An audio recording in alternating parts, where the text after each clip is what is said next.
Proseguiti con l'appuntamento odierno di TV Notizie, sono state riscontrate delle irregolarità, scatta quindi il sequestro per la discarica di Siculiana. Il servizio. Il Comando dei Carabinieri per la tutela dell'ambiente e la sicurezza energetica, Nucleo Operativo Ecologico di Palermo, con il supporto del personale del Comando Provinciale dei Carabinieri di Agrigento, ha dato esecuzione a un decreto di sequestro preventivo dell'area occupata dalla discarica di rifiuti non pericolosi sita in contrada Matarano di Siculiana, nostra provincia, e attualmente in gestione alla Catanzaro Costruzioni SRL, e dell'impianto in essa insistente emesso dal GIP del Tribunale di Agrigento su richiesta della Procura della Repubblica. Il provvedimento chiude una prima fase di indagini condotte a partire dall'anno 2018 dai Carabinieri del Nucleo Operativo Ecologico di Palermo, dirette dalla Procura della Repubblica di Agrigento, circa alcune irregolarità tecnico-amministrative dell'impianto e le conseguenti ricadute delle stesse sul territorio in termini di contaminazione del suolo, delle acque, di pregiudizio per l'ambiente e la salute pubblica. L'indagine,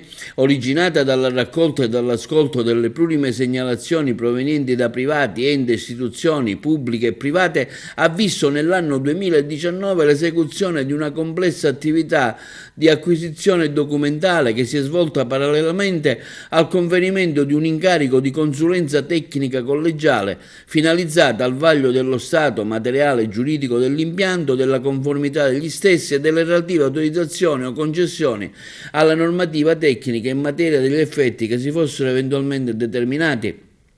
Gli accertamenti condotti hanno consegnato così un quadro preoccupante sotto i profili sia della regolarità amministrativa degli impianti stessi che della loro effettiva conformità alla normativa tecnica che ne regola la gestione, quanto sotto il profilo dell'impatto di detta operatività sul territorio in cui la discarica insiste, appunto parliamo di Siculiana, con limiti di contaminazione regolarmente e ampiamente superati, con emissioni laterali di biogas provenienti dalle vasche ormai chiuse, con l'emersione di indici di potenziale contaminazione delle acque sotterranee senza l'attivazione delle dovute procedure di rientro e di bonifica, con l'invasione dei terreni appartenenti al demanio dello Stato individuati nella Reggia Trazzera, Montallegro Raffadali e Montallegro Bivio Pietrarossa.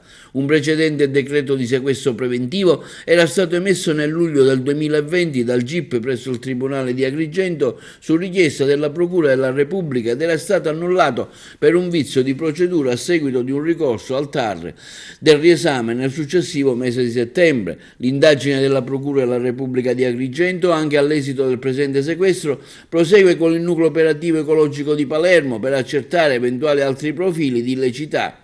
La Procura assicura la massima attenzione ai profili di utilizzabilità residua dell'impianto della ditta Catanzaro, volta ad ovviare gli inevitabili disagi per la collettività derivanti dalla sua chiusura, nel pieno e integrale rispetto delle primarie esigenze di tutela ambientale.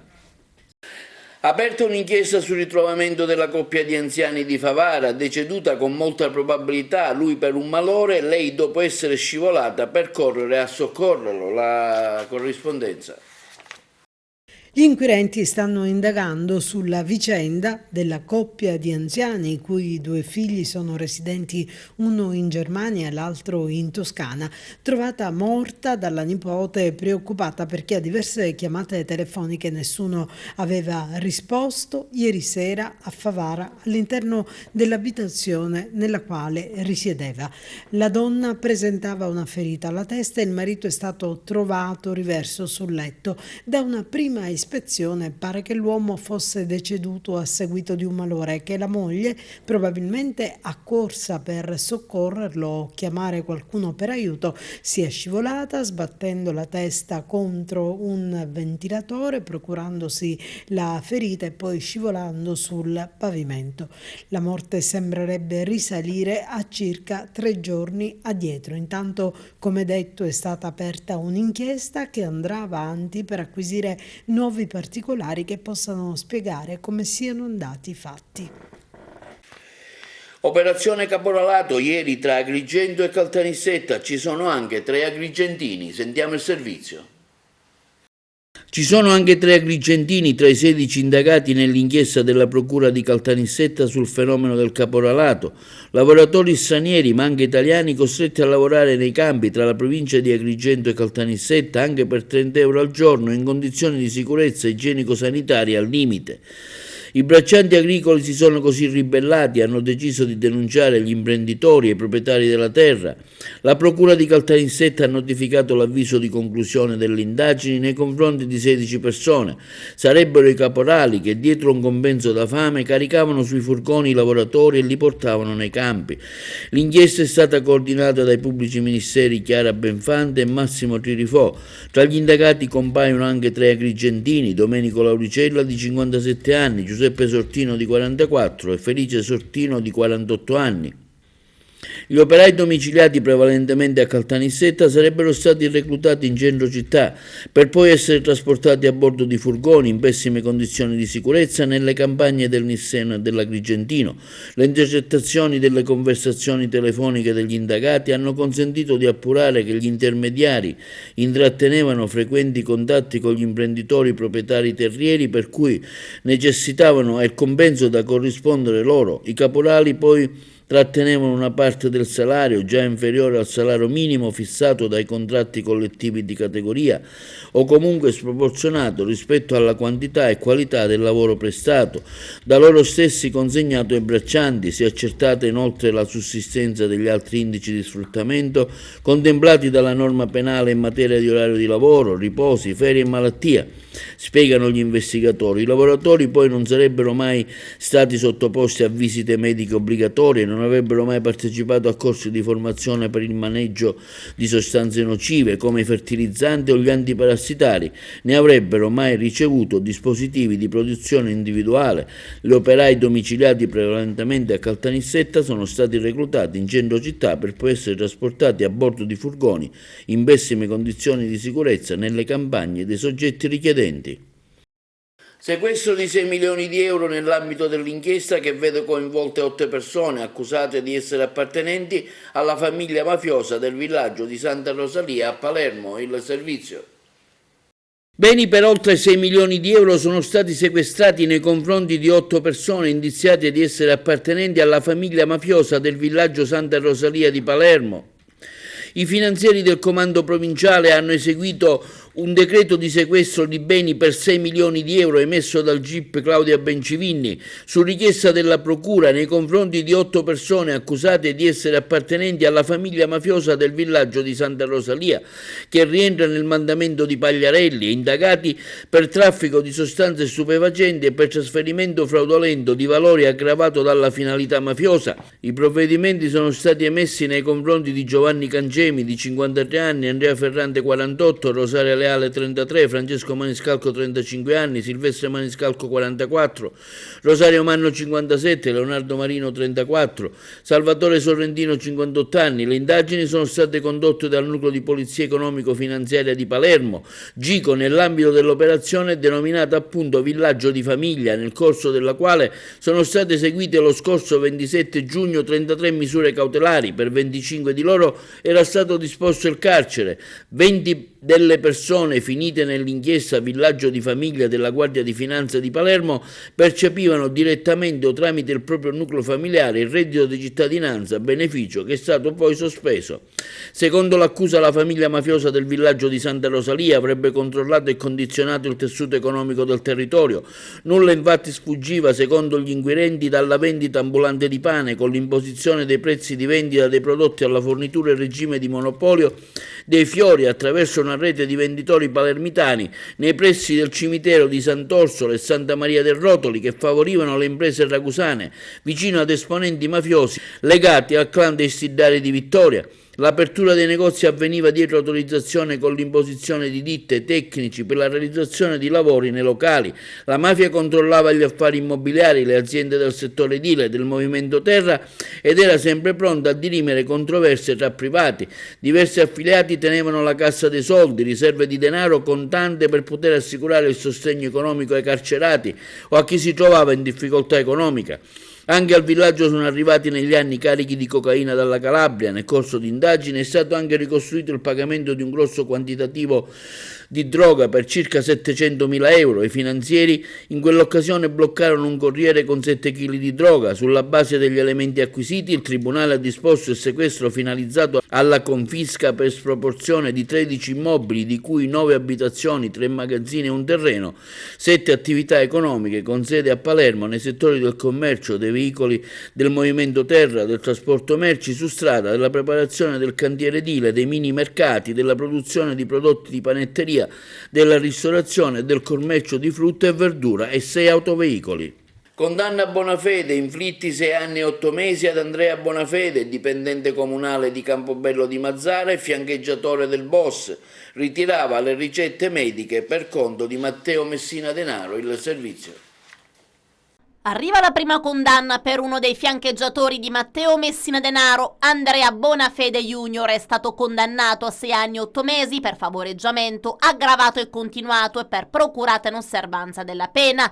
Si tratta del cugino omonimo, ma più giovane, di quell'Andrea Bonafede che prestò la sua identità al boss di Castelvetrano per permettergli di curarsi. L'imputato condannato è invece il geometra impiegato al comune di Castelvetrano che ha ritirato le ricette mediche, scritte proprio dal medico di base Alfonso Tumbarello. Il GUP Rosario di Gioia ha riconosciuto il massimo della pena di 10 anni. Il GUP non ha però riconosciuto l'associazione mafiosa contestata dalla procura, rappresentata dal sostituto Gianluca De Leo e dall'aggiunto Paolo Guido, presenti in aula. Ha tuttavia retto la sostanza dell'impianto accusatorio. Il GUP ha riconosciuto che il geometra era a conoscenza della vera identità di Matteo Messina Denaro e che ha aiutato il boss nelle cure durante la sua latitanza, pur non facendo parte della stessa associazione. L'accusa, che per Bonafede aveva chiesto una condanna a 13 anni, aveva presentato 2 nuove note, messaggi scambiati da Bonafede Junior e il cugino al ritorno da Mazzara del Vallo, dove era stato per accompagnare il boss per una visita medica. Le indagini svolte sui cellulari, quello che utilizzava Messina Denaro e quello di Bonafede, risultavano agganciati alla stessa cella quel giorno per tutto il tragitto da Campobello a Mazzara e ritorno. Tornando dalla visita, Bonafede Junior aveva scritto al cugino Bonafede Senior di chiedere a Tumbarello una nuova richiesta medica, cosa che Bonafede ha fatto subito per poi scrivere a Lorena Lancieri, anche lei in carcere assieme al marito Emanuele Bonafede, fratello di Andrea Junior, entrambi considerati vivandieri che hanno ospitato Messina Denaro durante la latitanza e anche loro rinviati a giudizio per favoreggiamento. Un messaggio che secondo i PM sarebbe stato in realtà indirizzato da Messina Denaro a Lancieri per dire che di lì a poco sarebbe arrivato a casa. Torno tra 10 minuti. Il GUP ha però rigettato l'acquisizione dei nuovi documenti alla quale aveva fatto opposizione il legale di Bonafede, Tommaso De Lisi, procedendo a leggere la sentenza in abbreviato. Arriva così un primo esito giudiziario dopo la cattura, lo scorso 16 gennaio, di Usiccu, catturato mentre andava per una seduta di chemioterapia alla clinica La Maddalena di Palermo. Dopo 30 anni di latitanza, un tumore al colon aveva infatti costretto la Primula Rossa di Castelvetrano ad allentare le misure di sicurezza per non essere scovato. Se vuoi nascondere un albero, piantalo nella foresta, aveva detto durante un interrogatorio alla presenza di Guido e del procuratore capo De Lucia. Si era quindi mischiato tra la gente di Campobello di Mazzara, dove ha vissuto nell'ultima parte della sua latitanza, ma da quando aveva scoperto il tumore al colon era stato costretto a servirsi del sistema sanitario nazionale e quindi di avere una falsa identità ed avere anche un cellulare. Negli anni di latitanza aveva infatti comunicato sempre tramite pizzini. Uno di questi è stato scovato nel tubolare della sedia di casa della sorella Rosalia Messina Denaro, un pizzino scovato dai Ross, che era una vera e propria cartella clinica e che ha permesso di risalire alle cure mediche del latitante e di catturarlo quella mattina del 16 gennaio. 10 mesi dopo, ecco una prima sentenza. Il GUP ha condannato Bonafede anche al risarcimento per le parti civili, cioè il comune di Campobello di Mazzara, il comune di Castelvetrano e l'associazione antimafia Antonino Caponnetto. Danneggiata l'autovettura del deputato regionale Iena Ismaele Lavardera, autore di furti, denunce su malaffare e malcostume dilaganti, solidarietà da parte del presidente della regione siciliana Schifani e della giunta regionale all'onorevole Lavardera, condanno senza esitazione, afferma Schifani, qualsiasi tentativo di condizionare un rappresentante delle istituzioni con vili atti intimidatori. Sono certo che non saranno queste le azioni atte a fermare il suo operato di parlamentare all'Arts, dove riveste anche il ruolo di vicepresidente della Commissione Antimafia. Intervento del parlamentare onorevole Ida Carmina alla Camera dei Deputati contro quanto si è affermato sulla futura installazione del rigassificatore a Porto Empedocle. È un crimine, afferma la Carmina, costruirlo in piena Valle dei Templi, patrimonio dell'umanità, e ha invitato Giorgia Meloni, i suoi ministri e i suoi parlamentari a visitare Porto Empedocle per vedere che il nostro territorio è incompatibile con le navi gasiere ecomostri. Sentiamo lo stesso intervento alla Camera dei Deputati del parlamentare empedoclino Ida Carmina. Presidente, onorevoli colleghi, intervengo da ex sindaco di Porto Empedocle che si è battuto per la valorizzazione e lo sviluppo del territorio, del patrimonio paesaggistico, culturale, archeologico, per invitare il Presidente Meloni, il Ministro Frattini, il Ministro del Turismo, che hanno deciso come location ideale del futuro rigassificatore la città di Porto Empedocle. Volevo invitarvi tutti a venire ad Agrigento e a Porto Empedocle, Agrigento, capitale della cultura 2025, e Porto Empedocle, porto dell'antica Cracas, cuore pulsante della Magna Grecia, nella Valle dei Templi, in cui le vestigia dell'antica Grecia vengono preservate e rivive in tutta la sua magia la cultura greca riprodotta nell'alba degli dei e nei tramonti in cui le colonne doriche si tingono di rosa. Venite a visitare il paese natale di Pirandello, il luogo dove sono deposte le sue ceneri, da cui si domina dall'alto Porto Empedocle, le spiagge del Caos di Marinella di Vigata, ma fatelo prima di porre in essere questo scempio, perché la Valle dei Templi è patrimonio universale dell'umanità e quello che fate è un crimine, che farete è un crimine, perché il patrimonio culturale dell'umanità segna la nostra identità culturale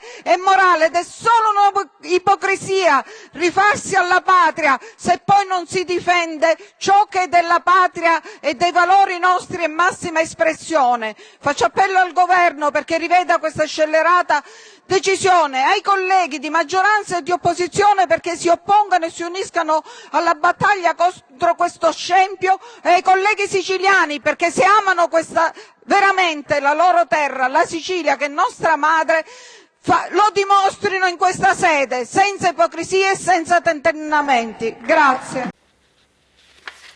Altro avviso del Comune di Agrigento: dopo quello per il reclutamento di proposte per il Capodanno, oggi arriva quello per il mercatino di Natale, il servizio di Margherita Trupiano. Un'idea di coinvolgimento della città è quella che appare dagli avvisi pubblici che sta emanando il Comune di Agrigento in vista delle imminenti festività natalizie e dopo le acerrime critiche da più parti allo stesso rivolte e per i costi dell'ultimo Capodanno e perché Vox Populi lamenta scarso ascolto per le esigenze dei cittadini e dell'imprenditoria locale, in questo caso ad esempio di quanti si occupano del settore che ha a che vedere con gli eventi, che con il ben di Dio di provvidenze e spese fa rimanere poco o nulla all'economia diffusa della città. Ed ecco che dopo l'avviso per il reclutamento di proposte per la realizzazione del Capodanno con dettagliatissime richieste di elementi da inserire nelle stesse, oggi ne arriva un altro. Questa volta in una nota si legge che intende individuare il soggetto organizzatore dell'iniziativa denominata Natale 2023 verso Agrigento, capitale della cultura, con un mercatino di eventi collaterali sul tema e la tradizione del Natale da svilupparsi nel centro centro di Agrigento. L'allestimento, afferma l'amministrazione comunale, potrà prevedere strutture di vendita tipo casette, cioè un manufatto in legno o materiale similare con caratteristiche di una piccola casa con tetto a capanna, dotato di impianti elettrici a norma anche per la vendita di prodotti alimentari. Il numero di postazioni è a discrezione dell'organizzatore, dicono, secondo uno specifico progetto dell'iniziativa. I mercatini dovranno svolgersi nel periodo compreso tra il 7 dicembre e il 23 dicembre, in un orario compreso tra le 10 e le 23, tutti gli altri eventi collaterali fino al 6 gennaio dalle 10 alle 23, quindi il tempo è veramente stretto. Un servizio atteso e indispensabile per la salute dei cittadini agrigentini, la risonanza magnetica che da oggi sarà disponibile per i pazienti che ne avranno bisogno. È stata inaugurata oggi al San Giovanni di Dio, si tratta di una sofisticata attrezzatura ultramoderna. Le interviste. Finalmente oggi al San Giovanni di Dio arriva la nuova risonanza magnetica, un fatto sicuramente importante. Ecco, quanto è costata, quali sono i tempi di l'utente e il paziente potrà usufruirne? Allora, sulle caratteristiche tecniche io non vorrei fermarvi, vorrei solo dirvi che la direzione strategica, qua c'è anche il dottore Mazzara e il dottore Castarà, ha già addirittura arrivo, quindi avrete altre notizie, altre comunicazioni per una serie di acquisti, il primo dei quali è questo, la risonanza magnetica, l'evoluzione della risonanza magnetica dell'ospedale di Agrigento, perché la parte pubblica non può rimanere indietro rispetto al privato, che spesso quello buono si dota di innovazioni tecnologiche. Quindi anche noi abbiamo voluto fare una serie di investimenti, vi ripeto, non è solo questo, vedrete da qua a Natale e subito dopo le feste una serie di comunicazioni importanti per le dotazioni tecnologiche di tutta l'ospedale di Agrigento, non solo di questa. Volevo che oggi assieme a noi fossero presenti il fisico sanitario, il radiologo, il medico nucleare e il radio-oncologo, perché sono loro che suggeriscono, propongono, programmano e fanno in modo che tutte queste innovazioni vengano intanto installate, quindi acquistate e installate, e poi vengono utilizzate al meglio. Quindi diamo merito anche ai tecnici e agli operatori, anche perché quando tu gli dai l'opportunità di avere nuovi macchinari, noi ci dotiamo come popolazione, quindi i pazienti hanno l'opportunità di fare una serie di esami suppletivi, come per esempio studi funzionali o cardio-RMN, quindi una serie di esami che ti permettono di non andare fuori dalla nostra provincia, e quindi facciamo il bene dei nostri pazienti che rimangono ad Agrigento e possono usufruire di cose che in altri posti ci sono e anche noi abbiamo il diritto di averle. Quali sono le caratteristiche tecniche di questa risonanza nuova che viene installata oggi ad Agrigento? Allora, questa è una risonanza magnetica di ultima generazione, una risonanza magnetica ad alto campo con 1,5 Tesla di intensità di campo magnetico, è un'apparecchiatura altamente performante, ma i punti di forza che è corredata da tutti i pacchetti hardware e da tutti i pacchetti software in grado di rispondere a tutte le esigenze diagnostiche ad oggi. La prima risonanza magnetica all'ospedale di Agrigento è stata installata nell'aprile 2014, in poco più di 9 anni abbiamo aggiornato totalmente il sistema, grazie anche all'impegno profuso dalla direzione strategica, che pubblicamente qui ringrazio, anche per la sensibilità che hanno avuto in questo periodo di vacazio dell'apparecchiatura. La risonanza magnetica è un apparecchio molto complesso che necessita diverse settimane per una corretta ed adeguata installazione, e durante questo periodo è stato preso a noleggio un apparecchio mobile allocato nel parcheggio esterno, che ha evitato di creare disservizi all'utenza sia interna che esterna ambulatoriale. Quindi abbiamo comunque continuato ad eseguire regolarmente la nostra attività diagnostica. Dicevo, apparecchiatura, una gran bella apparecchiatura che colma un pochettino quello che era il gap tecnologico rispetto ad altre risonanze un po' più recenti degli altri presidi ospedalieri della provincia. Già è iniziata la formazione sul personale, non formazione intesa come formazione dal punto di vista diagnostico, bensì più che altro acquisire quella confidenza con i nuovi pacchetti software che sono totalmente diversi rispetto alla vecchia apparecchiatura. Già abbiamo iniziato oggi con l'esecuzione degli esami e continueremo così avanti per la nostra regolare attività.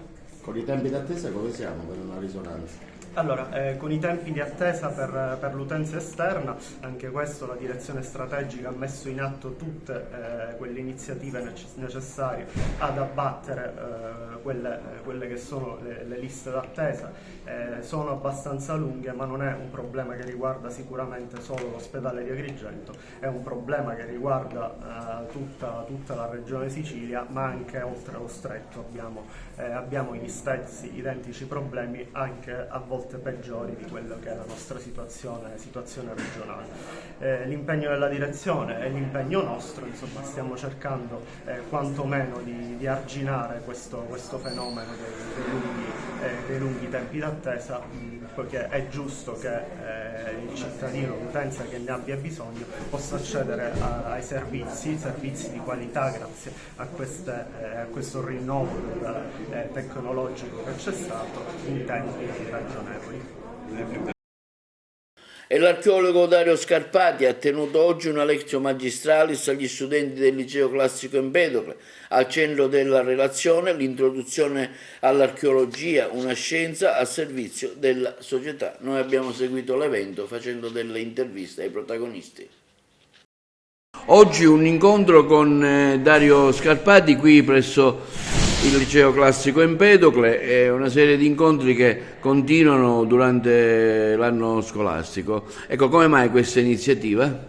Sì, oggi abbiamo il piacere e l'onore di ospitare un archeologo che è di grande professionalità, di grande fama, ha lavorato tanto soprattutto per l'inclusione e quindi intendendo i musei come luogo dell'accessibilità. Noi siamo qui perché, come sapete, abbiamo inaugurato la curvatura archeologica e quindi vogliamo proprio dei protagonisti che sul campo possano dare ai nostri ragazzi gli strumenti anche per una valida ed effettiva scelta per quanto riguarda la prosecuzione degli studi in ambito universitario. Si parla tanto di orientamento e appunto grazie alle persone che sono appunto dirette responsabili, dirette protagonista su questi campi, noi cerchiamo di dare loro anche un contributo in tal senso. Poi l'archeologia, perché siamo immersi nella Valle dei Templi, un patrimonio di inestimabile bellezza, quindi tutto qua ci parla di archeologia, compresi i nuovi ritrovamenti per quanto riguarda la presenza di un teatro greco qui ad Agrigento, quindi siamo veramente contenti e fieri e siamo certi che da questa iniziativa e da questo incontro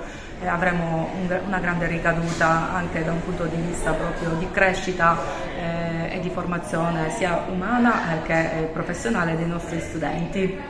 Certo che fare una lezione qui ad Agrigento da parte di un archeologo, ovviamente, insomma, nella parte dell'archeologia c'è tanto da dire, no?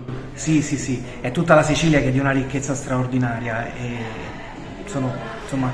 è un luogo facile per noi in qualche modo perché è veramente ricca e molto molto interessante e con una grande potenzialità nell'avvenire.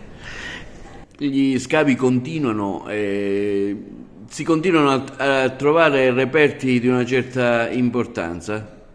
Abbiamo lavoro per le prossime 500 generazioni, c'è davvero tanto da fare e più le persone, più i ragazzi vengono istruiti e hanno la possibilità di conoscere quello che è la propria storia, le proprie tradizioni, le proprie origini, più avranno la possibilità di conservarle e di sfruttarle al meglio anche in ambito lavorativo.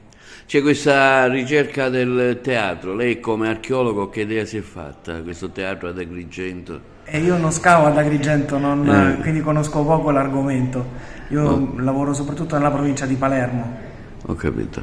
Signora, sono tante le iniziative che state organizzando da qui a fine anno, diciamo, se magari ce ne anticipa qualcuna, so che c'è parecchia carne al fuoco. Sì, chiaramente questa è una giornata di studi, quindi un seminario di approfondimento, perché vogliamo puntare sempre in alto e quindi dare contenuti, conoscenze e competenze ai nostri ragazzi, ma poi ci saranno altri momenti di altra natura, chiaramente relativi anche alle giornate di Open Day, la cui prima sarà appunto il 20 dicembre, quindi siamo in piena fase organizzativa anche per il nuovo anno scolastico e per l'orientamento in entrata. Pensiamo di essere una scuola che sul territorio può offrire tanto e quindi queste occasioni, come tante altre che si sono succedute e che verranno, sono qui a testimoniare proprio l'alta valenza formativa degli studi classici e musicali. So che c'è un concerto anche previsto, ho visto così un po'. È verissimo, il 22 dicembre è previsto il concerto di Natale al Teatro Pirandello, quindi è un evento a cui invitiamo tutta la cittadinanza con l'orchestra proprio del liceo Empedocle, e altri concerti minori saranno, minori non per importanza, certo, ma per capienza appunto di spazi, saranno svolti nei singoli paesi che hanno fatto appunto richiesta di questo bel momento prenatalizio, quindi siamo veramente contenti del lavoro dei nostri ragazzi, sempre protagonisti, e dei docenti naturalmente che li seguono. E passiamo ora la linea alla regia per gli spot pubblicitari. Finanziati 9 milioni di euro per le scuole aperte da parte dell'assessore all'istruzione Turano, pubblicato il bando sul sito della Regione. Scuole aperte più a lungo agli studenti e al territorio per portare avanti azioni efficaci di prevenzione e contrasto alla dispersione scolastica e alla povertà educativa è l'obiettivo dell'avviso 10 Scuole aperte per il territorio pubblicato sul sito del Dipartimento regionale dell'istruzione, dell'università e del diritto allo studio, con cui la Regione siciliana stanzia 9 milioni di euro per l'anno scolastico 2023-2024 per supportare l'attivazione del tempo prolungato e tempo pieno nella scuola secondaria di primo grado e nel primo biennio del secondo grado. Altri 9 milioni di euro sono previsti per ciascuno dei 2 successivi anni scolastici. In coerenza con il piano strategico triennale, regionale e con l'agenda europea per il contrasto alla povertà educativa, afferma l'assessore regionale all'istruzione e alla formazione professionale Mimmo Turano, finanziamo interventi diretti all'ampliamento e al potenziamento dell'offerta formativa, al supporto agli studenti e studentesse a rischio di insuccesso e dispersione scolastica e alle loro famiglie, alla realizzazione di attività nell'ottica di valorizzare le scuole aperte come poli civici e culturali di comunità. È necessario intervenire tempestivamente per il recupero dei ritardi dell'apprendimento, combattere l'insuccesso scolastico e favorire l'esercizio del diritto allo studio. Il governo regionale sta mettendo in campo tutti gli strumenti utili a raggiungere l'obiettivo. Le istituzioni scolastiche interessate all'avviso consultabile alla link regionale possono presentare un unico progetto con moduli e laboratori tematici che offrano opportunità culturali per gli studenti a rischio di abbandono, volte al rafforzamento del curriculum scolastico con approfondimento delle competenze di base, ma anche attraverso arte, teatro, musica, sport, lingue straniere, cultura ambientale, enogastronomia, multiculturalità, educazione alla pace e alla legalità, cittadinanza attiva. Ogni progetto avrà una durata complessiva compresa tra le 180 e le 360 ore, ma ogni modulo o laboratorio non potrà superare le 30 ore. È previsto lo sviluppo di una rete territoriale con il coinvolgimento di vari partner, tra cui associazioni, istituti culturali e sociali ed enti pubblici. All'istanza curata da ogni istituzione scolastica dovranno essere allegate le manifestazioni di interesse degli enti terzi sul sito istituzionale del Dipartimento dell'Istruzione. Su quello del programma inerente sarà attivata nei prossimi giorni una piattaforma sulla quale caricare le proposte progettuali con gli allegati e che resterà attiva per 45 giorni. Assessore, in questo momento le istituzioni tengono alta l'attenzione rispetto a queste voci divenute ormai sempre più incontrollate di una banda di rumeni che rapirebbe bambini. L'attenzione è alta, i controlli sono stati potenziati davanti alle scuole.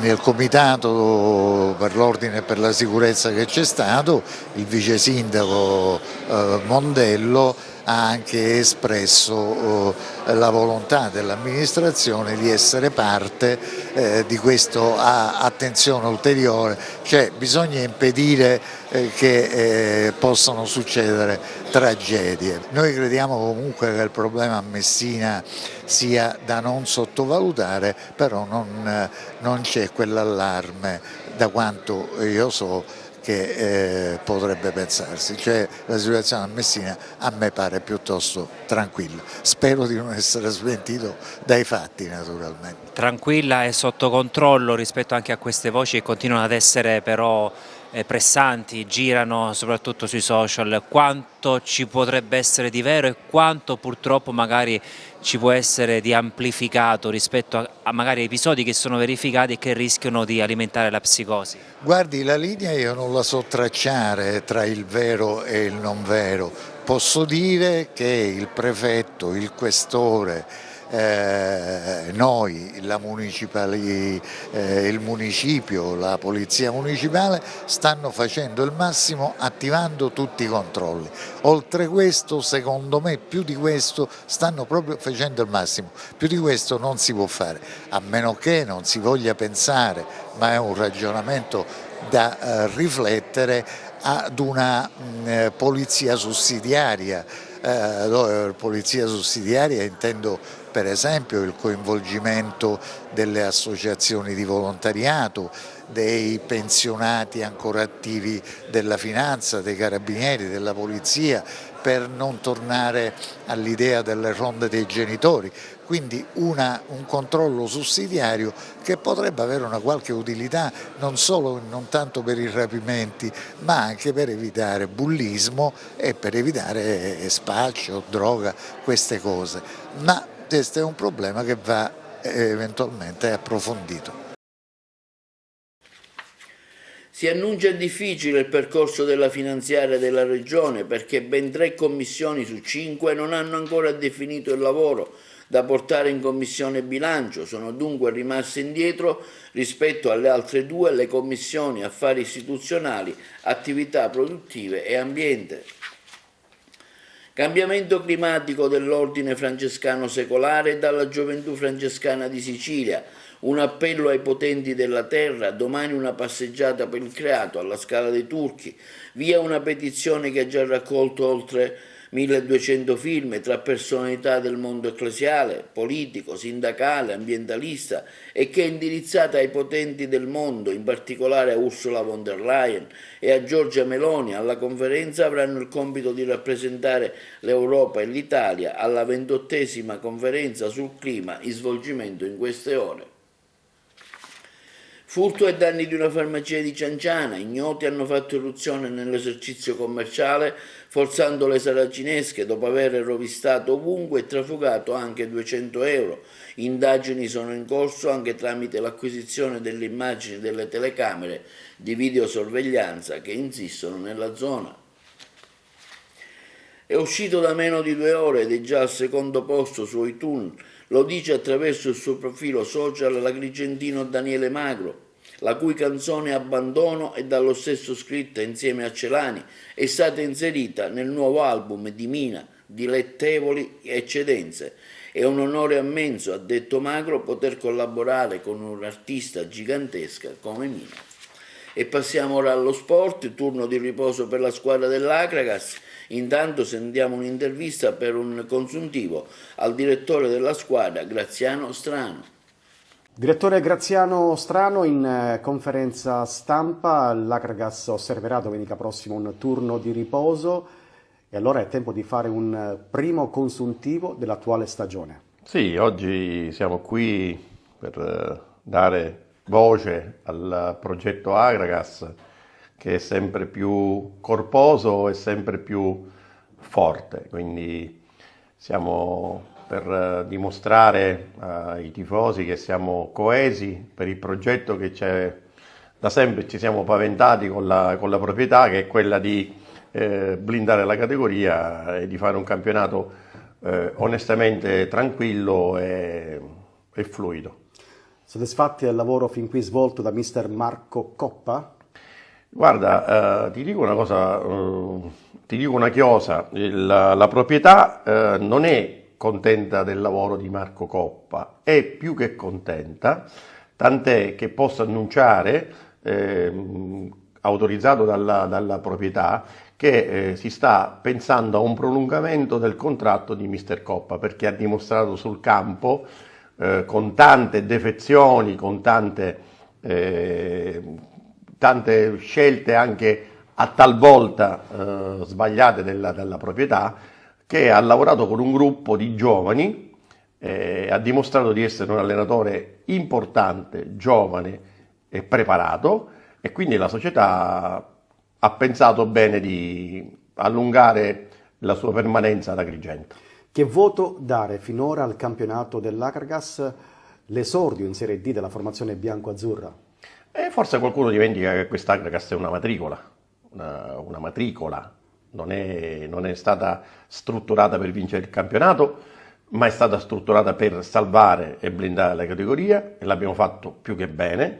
Oggi il voto che diamo all'operato della proprietà, all'operato dello staff tecnico, perché ha uno staff tecnico giovane. Ricordiamo che il 70% dei giocatori e dello staff sono esordienti in Serie D.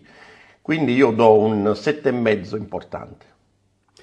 Lei ha parlato delle qualità di mister Marco Coppa. Una delle qualità di mister Marco Coppa è quella di aver coraggio di lanciare i giovani, e ci è riuscito perché il giovanissimo agrigentino Di Stefano è stato convocato nella nazionale juniores per uno stage importante della Serie D, ovviamente. Io sono felice di questa tua domanda. Al di là dell'abnegazione del lavoro che svolge ogni giorno lo staff di Marco Coppa con tutta la società, devo anche dire che Mister Coppa per 12 partite ha schierato più di 7 agrigentini, cosa mai successa nell'arco della storia dell'Akragas Calcio. Adesso ha riposto la sua fiducia su un ragazzino del 2006 che ha dimostrato di essere veramente all'altezza di poter fare la Serie D, che si chiama Giovanni Di Stefano, convocato nella nazionale italiana, non regionale, nazionale italiana. E questo dà lustro al lavoro di Marco Coppa e al suo staff, questo dà lustro come si sta lavorando in Akragas, e questo dà lustro che i giovani agrigentini sono presi in considerazione non dalla struttura societaria, ma da un allenatore che tante volte viene contestato senza nessuna motivazione, però sta dimostrando che chicco dopo chicco sta formattando il suo pacco di caffè. Quali sono i pregi e i difetti di questa dirigenza? Tante cose buone si sono fatte, ma anche qualche errore si è fatto, soprattutto nel mercato estivo. Sicuramente ci assumiamo, in primis noi società, noi dirigenti, lo sbaglio di qualche acquisto anche oneroso che ci ha portato a purtroppo fare un mea culpa. Questo mea culpa non significa che abbiamo sbagliato la stagione. Si può sbagliare negli acquisti, si può sbagliare anche nelle maestranze. Oggi dobbiamo chiedere scusa di aver sbagliato qualche acquisto, però sicuramente ci rifaremo, e lo vedrete, nel mercato dicembrino. Ecco, dicembre è il mese del mercato calcistico per rafforzare le squadre. L'Akragas cosa farà? Bene, diciamo che ha un'intelaiatura molto importante, non dimentichiamoci che qualcuno ha scoperto, non dico il nome, ma lo sanno tante persone, ha scoperto il buon Petru Leuca, un centravanti vecchia maniera che ci sta dando una grandissima mano, e abbiamo la fortuna di avere una intelaiatura previo agli errori che abbiamo fatto, dove abbiamo giocatori di spessore, Grillo, Sciamma, Pantano, Cipolla, Sanseverino, Sorrentino. Abbiamo fatto un mix importante, e quindi oggi dico che quelle piccole chicche che mancano già sono con noi, quindi stiamo aspettando solamente oggi l'apertura del mercato. Fra oggi e domani annunceremo un graditissimo ritorno per tutto il popolo agrigentino, quindi faremo felici tanti agrigentini, e poi ci saranno delle delle rifiniture di maestranze giovani che circonderanno questo plotone di squadra che abbiamo formattato. E questo è tutto per TV Notizie di oggi, vi diamo appuntamento alla prossima edizione e vi auguriamo una buona serata.